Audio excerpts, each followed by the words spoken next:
Hello friends, my name is Anuj Kumar and I welcome you all to the official YouTube channel of TechSarge, जहाँ पे हम आपसे सभी तरीके की फाइनेंशियल, लीगल, सेक्रेटरी अपने फील्ड से जुड़ी हुई काफ़ी सारी अपडेट्स आपके साथ शेयर करते रहेंगे.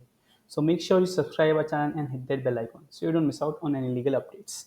तो क्या आपने कभी अपनी जीएसटी फाइलिंग करते वक्त आपको याद आया कि आपसे कोई इन्वॉइस छूट गया है और वो ड्यू डेट के बाहर हो गया है?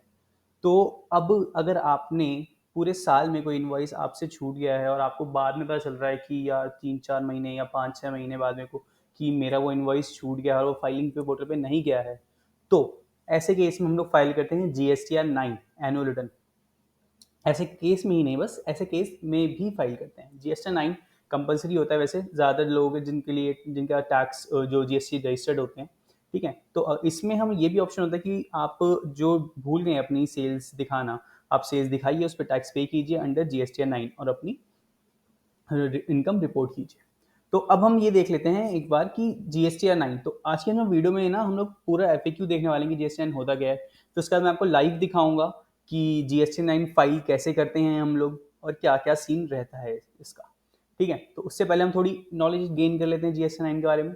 ठीक है, तो जैसे कि व्हाट इज फॉर्म जीएसटी 9. तो जीएसटीआर 9 फॉर्म ना एनुअल रिटर्न होता है जो कि हर साल फाइल की जाती है. इसकी ड्यू डेट होती है 31 दिसंबर. मतलब इस फाइनेंशियल ईयर का अगर है 22-23 का, तो इसकी ड्यू डेट होगी 31 दिसंबर 2023. ठीक है, तो ये रहती है ड्यू डेट. तो फॉर्म 9 जीएसटी 9 एनुअल रिटर्न होता है जिसमें हर कोई कौन कौन फाइल करता है इसे. जो इसका कंपोजिशन टैक्स पेयर है वो 9A में फाइल कर सकते हैं. ठीक है, और जो सीटीपी या एनआरटीपी होते हैं उन्हें फाइल करने की जरूरत नहीं होती. लेकिन who is registered as a normal tax payer including SEZ unit और एसईजेड डेवलपर्स ना, उनको जीएसटी 9 फाइल करना मैंडेटरी होता है. तो अब फर्क क्या होता है जीएसटी 9 में और जीएसटी 9C में, तो हम ये भी देख लेते हैं.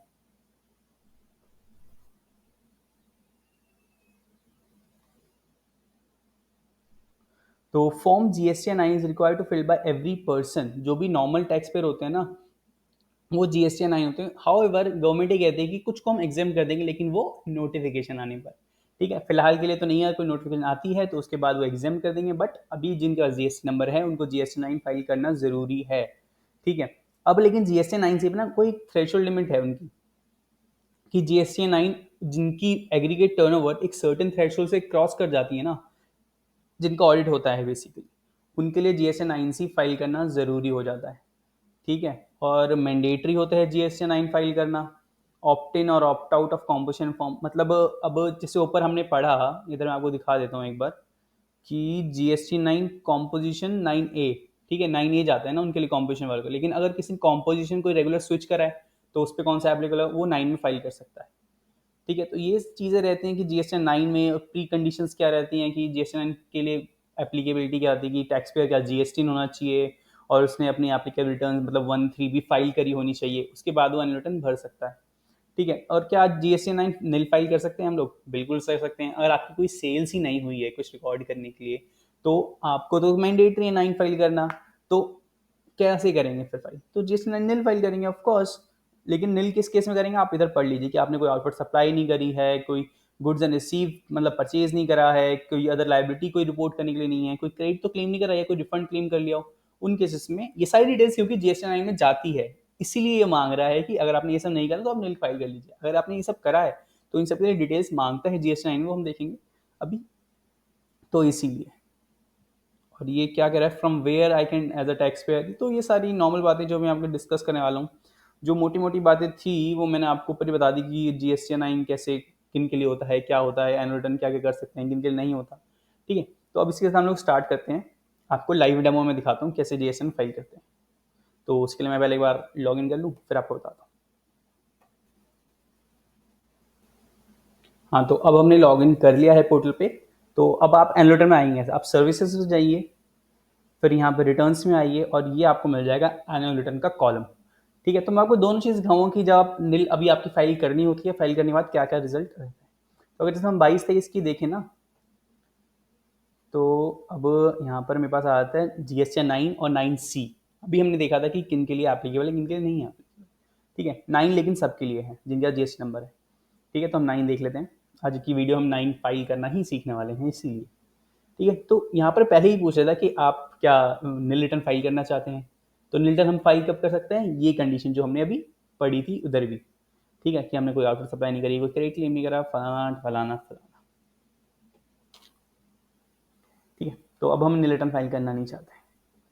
अब देखो यहाँ पर डिटेल्स क्या मांगता है, ये देखो डिटेल्स क्या मांग, पहले उससे पहले मैं ये चीज़ दिखा दूँ।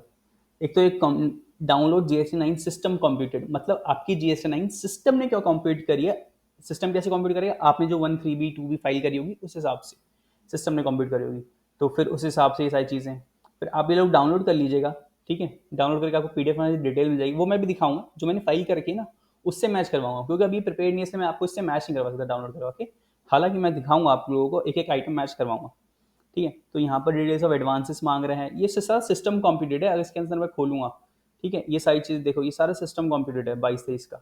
अब इस पर कर्सर ले जाओगे ना तो यहाँ पर अमाउंट आ जाएगा, ये मैच करना चाहिए।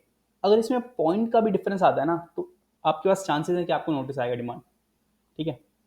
इसमें पॉइंट का भी डिफरेंस नहीं आना चाहिए, क्योंकि ये वही डिटेल्स हैं जो आपने 1 और 3B में दिखाई हैं अपनी, ठीक है। ITC अवेल कितना कराया आपने, ठीक है, ITC रिवर्स कितना कराया, या इनएलिजिबल ITC कितना आया आपके पास, या ITC से उसके अलावा कोई इन्फॉर्मेशन मांगी हुई है, ठीक है। जैसे RCM में हमने भरते हैं ना टैक्स, उसके लिए हमारे पास अलग कॉलम आएगा एक, details of tax paid as declared in returns filed during the financial year, मतलब आपने जो रिटर्न्स में कराया वो पूछ रहा है कि आपने कैसे टैक्स पे करा है, कितना टैक्स पेबल हुआ, ITC कितना पे करा है, कैश कितना पे करा है, ठीक है।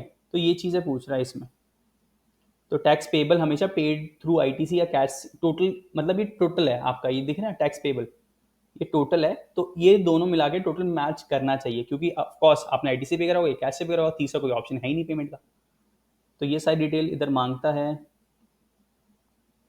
ये सारी डिटेल्स हैं, तो ये डिटेल्स यहाँ पे मांगते हैं, आप टेबल देख लीजिए एक एक करके, ठीक है। Difference tax paid in account of declaration, particulars of demand या रिफंड का कोई केस था क्या आपका, supplier receive from composition tax पे उनके लिए है ये, ठीक है। HSN समरी भी कि कौन सा HSN का कितना सेल गया है, क्या टैक्स वैल्यू उस पर कौन सा IGST CGST SGST सेस लगा हुआ है, ठीक है। HSN वाइज इनवर्ट सप्लाईज मतलब जो हमारे पास आई है, मतलब परचेजेस हमारे, ठीक है। तो अब मैं आपको वो दिखाता हूँ कि फाइल्ड वाला मैं आपको डाउनलोड करके मैच करवाता हूँ कि कैसे कैसे हम फाइल करते हैं। एनुअल रिटर्न पे आए हम लोग, हमने अपना फाइनेंशियल ईयर सेलेक्ट करा, अभी क्योंकि इसकी ड्यूटी है तो मैं लास्ट ईयर सेलेक्ट करता हूँ, ठीक है। तो मैंने लास्ट ईयर सेलेक्ट करा और इसकी GST9 फाइल्ड है, इसमें 9C एप्लीकेबल है इसलिए मैंने फाइल नहीं करी। तो ऐसा नहीं है कि हमने कोई ड्यू डेट का उल्लंघन करा है या फिर हमने फाइल नहीं करी है, क्योंकि इन पर एप्लीकेबल ही नहीं है, इनकी टर्न ओवर क्रॉस ही नहीं करती थ्रेशोल्ड से, ठीक है। अब मैं आपको ये चीज़ें डाउनलोड करके दिखाता हूँ पहले।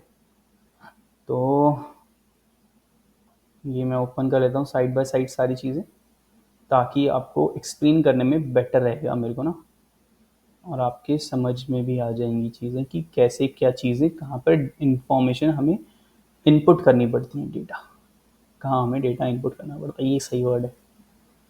8A डॉक्यूमेंट डिटेल्स, 8A में पता है क्या आता है, 8A में आपने जिन जिन को सप्लाई करा ना, ये यहाँ पर नहीं आएगा, जिप फाइल आती है इसकी, ठीक है। 8A में आपने जिन जिन को सप्लाई करा ना, सारे सप्लायर के आ जाते हैं नाम GST के साथ, ठीक है, और वैल्यूज भी आ जाते हैं आपने कितना सप्लाई करा, तो 8A वो डिटेल है, मतलब 8A मतलब मान लो कि हम हमारे जो 2B में आता है ना वो सामने वाले का 8A हुआ, मतलब क्या समझोगे कि हमने जिसको सेल करी ना बेसिकली, ठीक है, हम फाइल करें तो सामने वाले का 2B में शो कर जाएगा उनकी उन पे इनपुट के लिए, तो वो चीज़ें दिखाते हैं।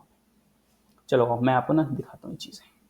अब जैसे मान लो मैंने पहला कॉलम खोला, क्या बोल रहा है इधर, ये बोल रहा है कि आपने सप्लाईज में टू अनरजिस्टर्ड पर्सन B2C, मैं एक एक्सेल फाइल भी खोल लेता ना, प्लस माइनस के लिए ईजी रहेगा।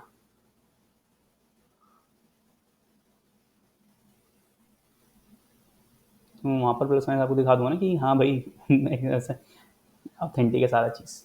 देखो ये क्या कह रहा है कि B2C को अनरजिस्टर्ड B2C को आपने इतना करा, B2C अनरजिस्टर्ड होता है वैसे, तो इतना अमाउंट है। अब मैं अपना 1 मैच करूँ, क्योंकि मेरी सेल्स की इन्फॉर्मेशन 1 में आती है, टैक्स की इन्फॉर्मेशन पेमेंट की 3B में आती है, ठीक है। तो अब मेरा B2C में कितना दिखा रहा है, अरे भाई इससे अभी तो मैच नहीं कर रहा, ओहो कोई बात नहीं, अभी हम मैच करवा देंगे।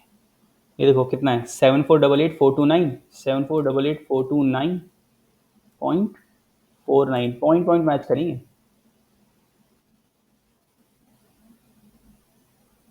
ठीक है। 7488,429.49, ये टैक्सल वैल्यू है B2C के इन्वर्सेस का लार्ज। अब ऐसे ही होगा एक B2C का स्मॉल भी, ये रहा, 1898,360, 1898,360.11।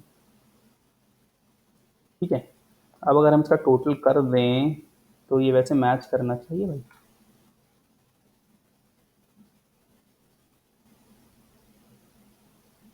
ये देखो 9386,789.6, तो क्या ये मैच कर रहा है उसके साथ? 9386,79.86, ये देखो टोटल देखो। आप भी खुद भी कर सकते हैं, मैं आपको चलो फॉर्मूले के साथ भी करके दिखा देता हूँ।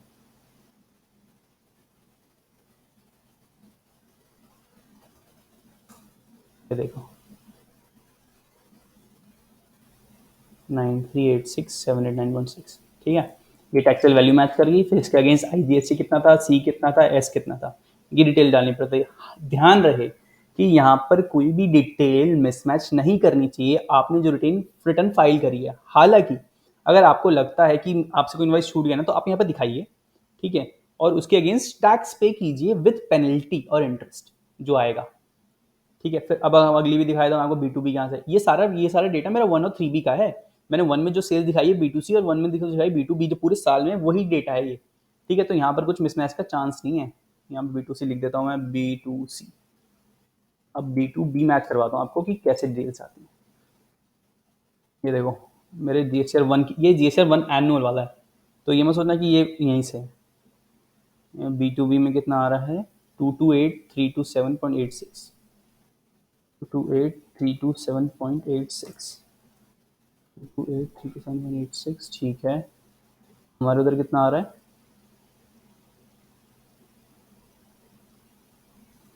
हमारे इधर आ रहा है 227,916.84, तो मतलब 227,916.84, तो अलग आ रहा है।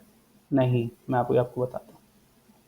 ये देखो एस जेड में दिख रहा है, supply to S on payment of tax. इस बंदे ने उसको भी सप्लाई कर रखी है, इसलिए 411.02, 411.02। अब अगर मैं इसका सम करूंगा,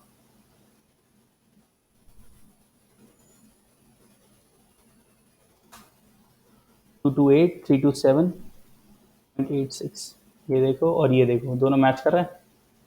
ऐसे आपको अपनी टैक्सेल वैल्यू, आईजीएसटी, सीजीएसटी और एसजीएसटी पूरा मैच करके चलना है। तो यहाँ पर मेरी सारी डिटेल गई हैं, अब देख लो कौन कौन सी डिटेल्स जा रही हैं। जीरो रेट सप्लाई हैं वो भी जाती हैं यहाँ पे, सप्लाई टू एसजेड भी जाती हैं, जो क्रेडिट नोट्स हैं वो भी जाते हैं, नीचे वो माइनस हो जाते हैं। ठीक है, तो ऐसे आपका टोटल सप्लाई और बनता है कि आपने कितना सप्लाई करा साल में और कितना टैक्स पे करा है। Details of orders are made during the financial on which tax is not payable. कौन से केसेस में पेबल नहीं होता? या तो हमने जीरो रेट सप्लाई करी होती है, या तो हमने एग्जाम्प्ट वाली करी होती है, या फिर हमने एक्सपोर्ट्स करे होते हैं। ठीक है, देखो इसके zero rate supply without payment of tax, तो हमें यहाँ पे डिटेल डालनी पड़ेगी आपकी। अगर हम 1 में चेक करें ना, विदाउट पेमेंट ऑफ टैक्स आनी तो चाहिए यहाँ पे, आती है क्या? ये देखो 349,915.5 है, इसके जीएसआर 1 में इतनी आ रही है एक्सपोर्ट की इन्वॉइसेस। मैच कर रहा है, बिल्कुल ठीक है। Supply to SEZ without payment, exempted, nil rated, non GST supply, credit note issue, सारी डिटेल मांगता है भाई साहब। अगर आपको भरनी है ना तो आपको सारी डिटेल देनी, उसके बिना वरना आपकी डिमांड पक्की है। तो ये ऑप्शन रहता है। फिर उसके बाद आईटीसी जितना है, आईटीसी रिवर्स कितना करा है, इन एलिजिबल कितना, ये सारी डिटेल आपको बता दूंगा। अदर आईटीसी रिलेटेड इन्फॉर्मेशन यहाँ पर पूछता है ITC as per GST 2A। अब जीएसटी 2A में कौन सा आईटीसी आता है और 2B में कौन सा आईटीसी आता है, आपको पता होना चाहिए कि अगर आपने लेट फाइलिंग करी है ना तो आपको वो 2B में शो नहीं करेगा, वो आपका 2A में शो करेगा। और सरकार ये कहती है कि आप वही आईटीसी क्लेम कर सकते हैं जिसका सामने वाले ने जीएसटी पे कर दिया हो, और वो आपके 2B में आता है टाइम से। मतलब अगर 2A में कोई इन्वॉइस आ रहा है ना, आप उसका आईटीसी क्लेम नहीं कर सकते, लीगली नहीं कर सकते। लोग वैसे पता नहीं क्या क्या करते हैं, लोग तो फेक इन्वॉइसेस भी बना के करते रहते हैं। कोई बात नहीं, सरकार है, सबको पंगा करेगी, किसी याद अनफेयर गेम नहीं खेलनी देगी भाई। ठीक है, detail of tax paid as it clear in returns, कि हमने टैक्स कितना पे करा है, कैसे पे करा है, ये डिटेल्स पूरी मांगता है। आप इस पर कर्सर ले जाएंगे ना तो आपको पता भी चल जाएगा यहाँ पे कि सिस्टम कैलकुलेट आ जाता है और अमाउंट जो आपने फीड करा है। तो ये डिफरेंस नहीं आना चाहिए कभी, क्योंकि सिस्टम नहीं गलती करता। 99% फिर जीएसटी डिपार्टमेंट है ठीक करने के लिए, ऑफकोर्स बहुत अच्छे से काम करते हैं वो हमारे जीएसटी डिपार्टमेंट वाले, रिस्पेक्ट। तो ये सारी डिटेल्स आपकी समझ आती हैं। एच एन समरी डालते हैं ज़रूरी है जिनके पास नहीं है तो वो नहीं डालते हैं। हालाँकि ये मेन डिटेल्स हैं जो आपके पास जानी चाहिए। पहले के 6 कॉलम्स ना, ये बहुत मेन है। इनमें डिटेल्स डालना आपको और एक्यूरेट डालना होता है। फिर इसके बाद जब आप प्रिपेयर कर लेंगे इसे, कंप्यूट लायबिलिटीज़ कर लीजिए। कंप्यूट लायबिलिटीज़ मतलब आपने कोई एडिशनल सेल्स दिखाई है, उस पे कोई टैक्स बन रहा है तो वो यहाँ पर दिखा देगा। और फिर इसके बाद आता है आपका प्रोसीड टू फाइल का ऑप्शन, जब आप बिल्कुल ठीक कर लेते हैं सारी चीज़ें।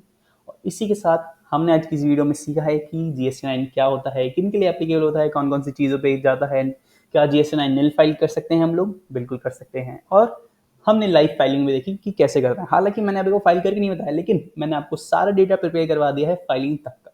तो बात एक ही है, आपको बस प्रोसीड टू फाइल पे क्लिक करना है और अपना आधार ओटीपी से, डीएससी से, किसी भी आप फाइल कीजिए। आप लोगों को ये वीडियो पसंद आई हो तो इस वीडियो को लाइक कीजिए, हमारे चैनल को सब्सक्राइब कीजिए और थैंक यू सो मच। आपकी कोई भी क्वेरी तो आप इस वीडियो में पूछ सकते हैं